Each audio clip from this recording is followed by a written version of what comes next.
Bonjour à tous, bienvenue dans le 12h45 de ce samedi 12 juin 2021. Le travail des enfants a baissé de 38% ces 10 dernières années dans le monde. Quelle est la situation au Bénin? On s'y intéresse en ce jour dédié à la lutte contre le travail des enfants. Le deuxième samedi du mois de juin est dédié au bien-être dans les pays participants. Des activités gratuites et des ateliers sont proposés afin de découvrir des pratiques sportives ou non pouvant aider à mieux vivre. On en prend souvent pour se désaltérer ou à la fin des repas, les jus de fruits, mais attention, ils sont parfois de mauvaise qualité et peuvent avoir des conséquences sur la santé. Un agronome attire l'attention des consommateurs.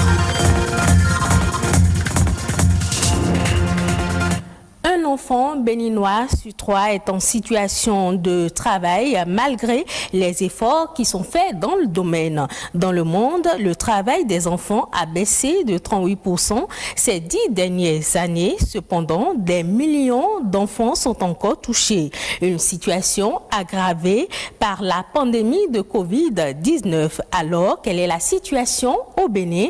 Alessandra Dioton s'est intéressée à cette question à l'occasion de la journée mondiale de lutte contre le travail des enfants ce 12 juin 2021.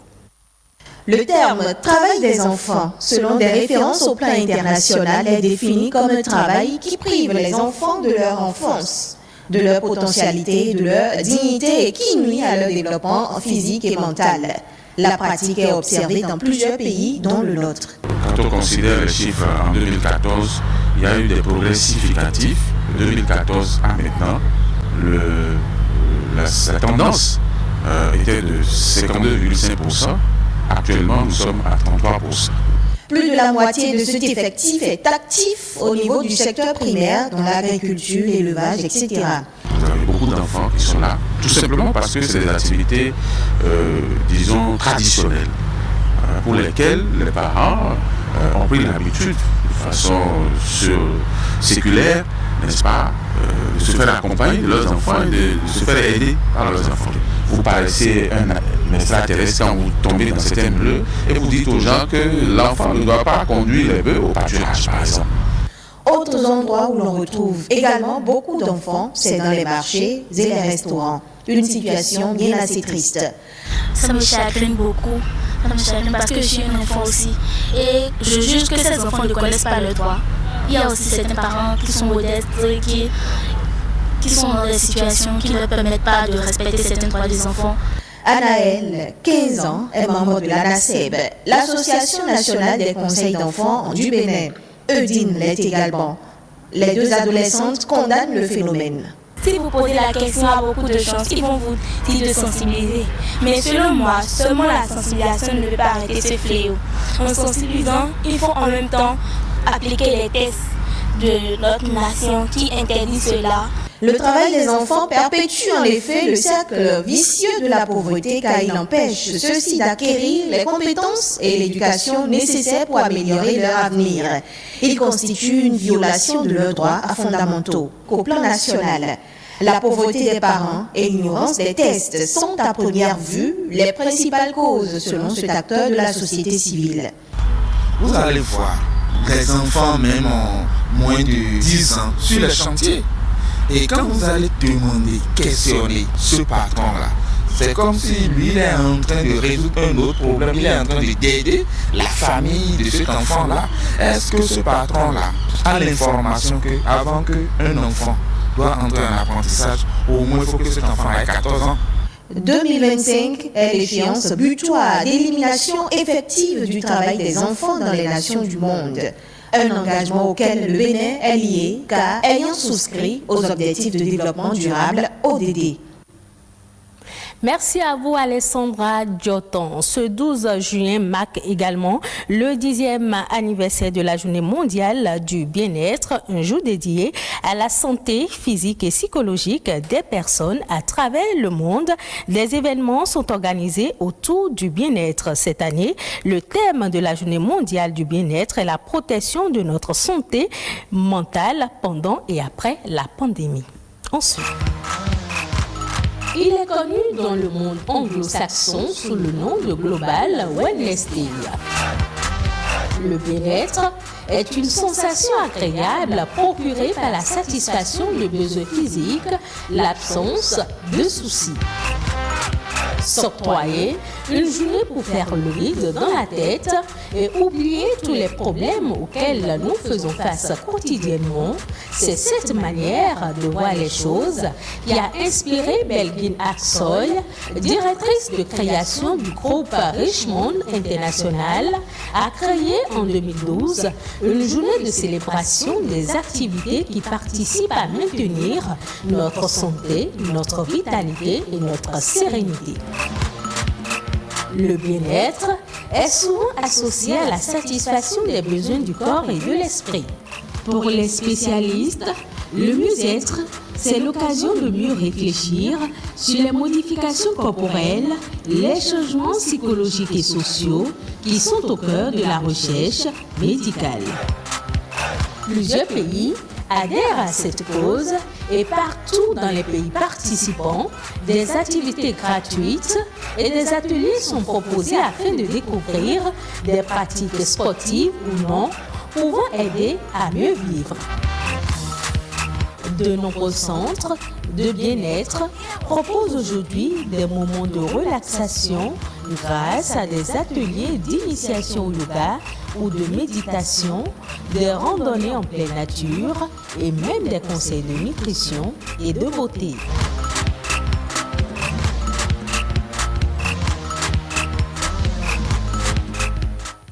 Le jus de fruits accompagne très souvent les repas pour faciliter la digestion. Dans la plupart des cas, certains consommateurs ignorent que sa qualité peut être parfois douteuse. Un jus de fruits mal fait constitue un danger pour l'organisme. Il faut alors savoir faire la différence et pouvoir identifier le jus de fruits sain pour l'organisme. Edgar Deguenon est agronome, il nous en parle. Sur la qualité des jus de fruits que nous consommons, il y a plusieurs paramètres que l'on prend en considération et ce n'est pas évident pour un consommateur de pouvoir les identifier facilement. Je peux déjà dire au commun donc des consommateurs pour dire qu'il faut pouvoir faire la différence entre les nectars de fruits et les jus de fruits. Quand on parle de jus de fruits, c'est des produits qui sont extraits directement du fruit, tels que l'ananas par exemple, ou bien l'orange, ou bien le citron. On peut extraire directement le jus.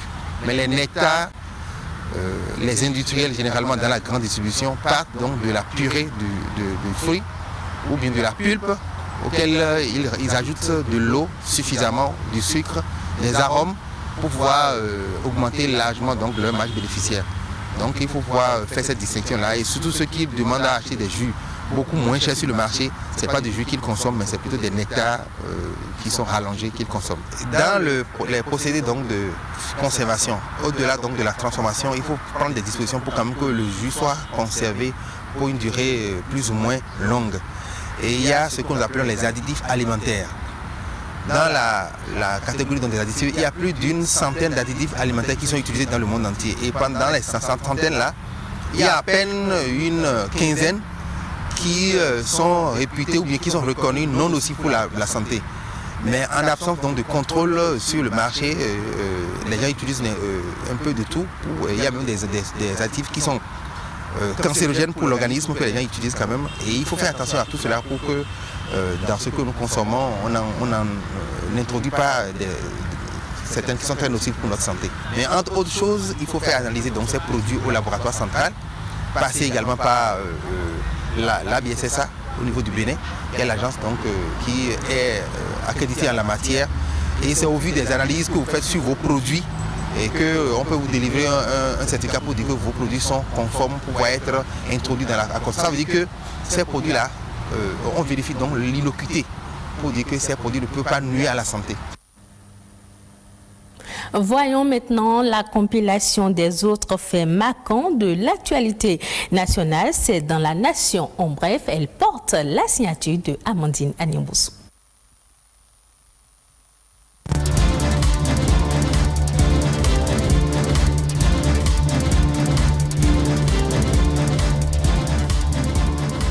Les micro, petites et moyennes entreprises bénéficient désormais de conditions préférentielles pour le paiement de leurs prestations à l'endroit de l'État. Les délais ont été revus à la baisse par le gouvernement en Conseil des ministres du mercredi dernier. Mieux que ce que prévoit la loi, le dit délai sera désormais de 30 jours calendaires au plus de la constatation du service fait. Autre facilité envisagée dans ce même cadre, la mise en place d'une plateforme pour faciliter aux promoteurs de PME le suivi des dossiers de leurs créances. Le ministre d'État chargé de l'économie et des finances veillera en collaboration avec le ministre du numérique et de la digitalisation à la mise en œuvre de cette mesure. L'ambition du gouvernement est de faciliter la vie aux entrepreneurs, d'améliorer le climat des affaires et de booster l'investissement privé. Des bourses de formation au métier du numérique pour les jeunes béninois, c'est le contenu d'un programme du gouvernement béninois mis en œuvre par le ministère du numérique et de la digitalisation. Dénommé LEARN, levier d'apprentissage pour la reconversion dans le numérique, il a été lancé à Cotonou. La formation se déroule en 2 phases. La première est une formation intensive des apprenants dans plusieurs modules d'une durée de 6 mois. Dans un second temps, les bénéficiaires feront une immersion en entreprise pour une durée de 4 semaines à 6 mois. Un certificat sanctionne la fin de la formation pour les boursiers ayant validé le cursus. Un accompagnement pour leur insertion professionnelle ou dans leur reconversion dans le numérique est également prévu. Le programme LEARN sera renouvelé tous les ans avec à chaque fois un métier du numérique. Les futurs boursiers de LEARN seront entièrement pris en charge durant leur séjour d'apprentissage à Cotonou. Le match Bénin-Sierra Leone se jouera finalement le 14 juin prochain au stade général Lansana Conté de Nougongo en Guinée. Le tribunal arbitral du Sportas a confirmé ce jeudi la décision de la CAF de reporter ce match comme temps pour la dernière journée des éliminatoires de la CAN 2022. Une rencontre décisive puisque les 2 équipes peuvent décrocher leur ticket pour la CAN au Cameroun. Le Bénin a été ainsi débouté de sa demande de victoire sur tapis vert auprès du TAS, même si ce dernier a aussi renvoyé à la CAF le dossier sur d'éventuelles sanctions contre la fédération sierra-léonaise.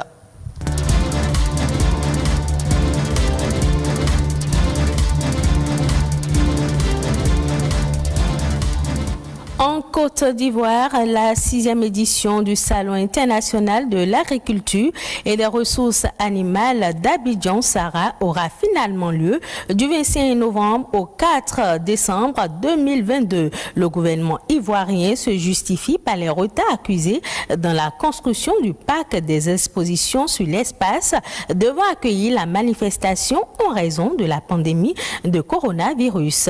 Avec le report du Sahara, le continent africain est encore une fois privé cette année de l'un des plus importants rendez-vous en ce qui concerne le secteur agricole. Pour les professionnels du secteur, les regards sont désormais tournés vers le forum de l'Alliance pour la Révolution verte en Afrique. Et ce sera tout pour ce journal. Merci de l'avoir suivi. Retrouvez cette édition sur le site de l'ORTB, www.ortb.pj. Prochain rendez-vous de l'information, 19h45.